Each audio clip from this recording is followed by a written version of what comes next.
300 feet above the smoke and stone, a fortress watches.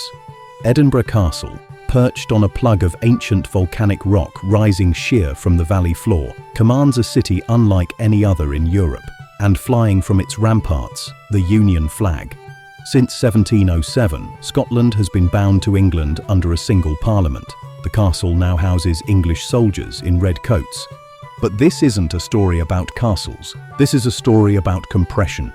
About what happens when you stack an entire society vertically onto a mile-long ridge of volcanic rock, where a lawyer in a powdered wig might climb the same crumbling staircase as a woman selling oysters, where the powerful and the powerless share the same building. Welcome to 1700s Edinburgh, a garrisoned nation, a city trapped between its medieval past and the aspirations of a more rational age.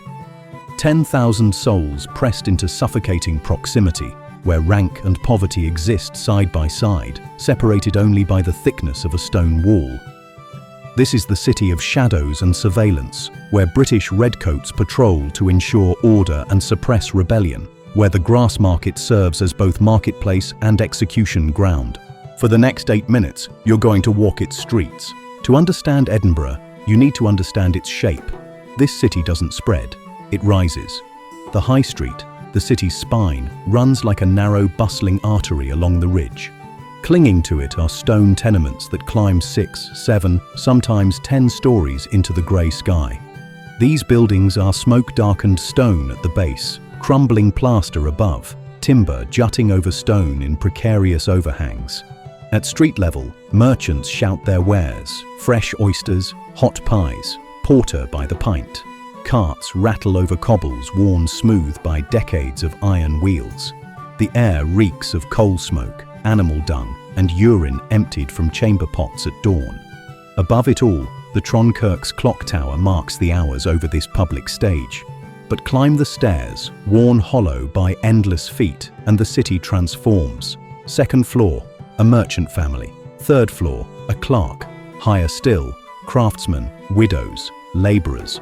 At the very top, in attic spaces where the ceiling slopes and cold seeps through the slate, those with nowhere else to go. This is Edinburgh's extraordinary compression. In London, in Paris, wealth creates distance. But here, everyone shares the same address, the same close, the same stairwell. A society stacked on top of itself, held together by stone and necessity. But the real Edinburgh lives in the closes. These narrow passageways plunge downward into shadow, barely wide enough for 2 people to pass. They twist between buildings that lean so close their upper floors nearly touch. These aren't streets, they're cracks in the city. Walk into a close and you enter a different world. The noise fades, the light dims to perpetual twilight. Stone walls, blackened by centuries of coal smoke, drink what little light remains. This is where privacy becomes impossible. Voices carry through thin walls. Cooking smells, cabbage, mutton, rancid fish, seep through cracks.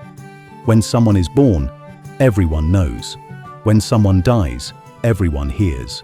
In cramped courtyards, women hang laundry where geometry allows. Children play in dirt that's never known grass.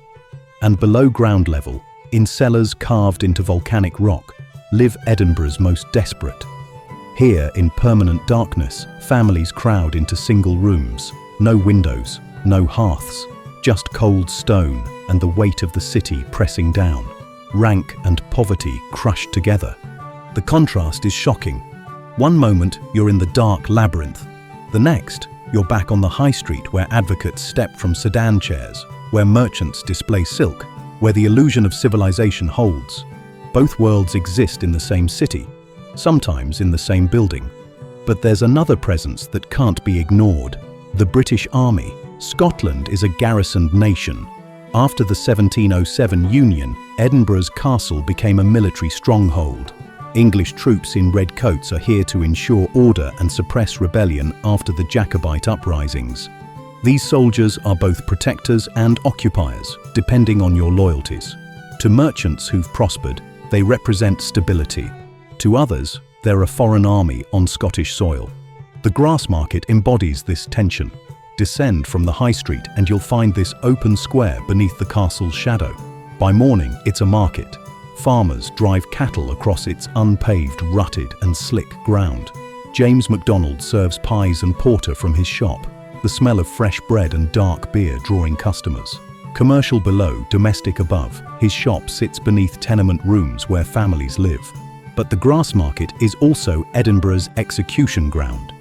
The same cobbles where you buy dinner are where traitors meet the rope. Commerce and control, trade and terror, operating in the same space. For British soldiers, Edinburgh is a strange posting. They keep peace, but represent subjugation. They patrol streets that resent them. The castle watches, the redcoats march, and Edinburgh simmers. Let's end on the streets. Late afternoon, 1745. You've finished your business and you're heading home. You pass a sedan chair, curtains drawn. You step around a woman selling oysters, her voice hoarse. The cobbles are slick.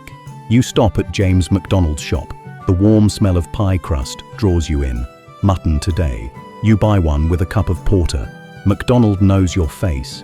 He knows everyone's face. In a city this compressed, anonymity is impossible. You turn into your clothes. The noise fades. Your footsteps echo on worn stone.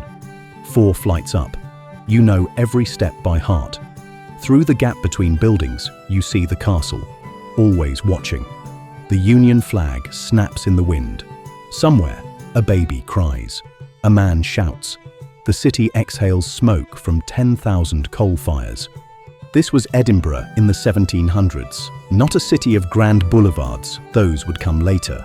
This was a vertical city, a city of shadows and smoke where everyone from advocate to oyster seller, from British soldier to Jacobite sympathizer lived stacked on top of each other. A garrisoned nation, a city trapped between its past and future, where rank and poverty existed side by side. A city unlike any other in Europe, a city that couldn't escape itself. Edinburgh endures.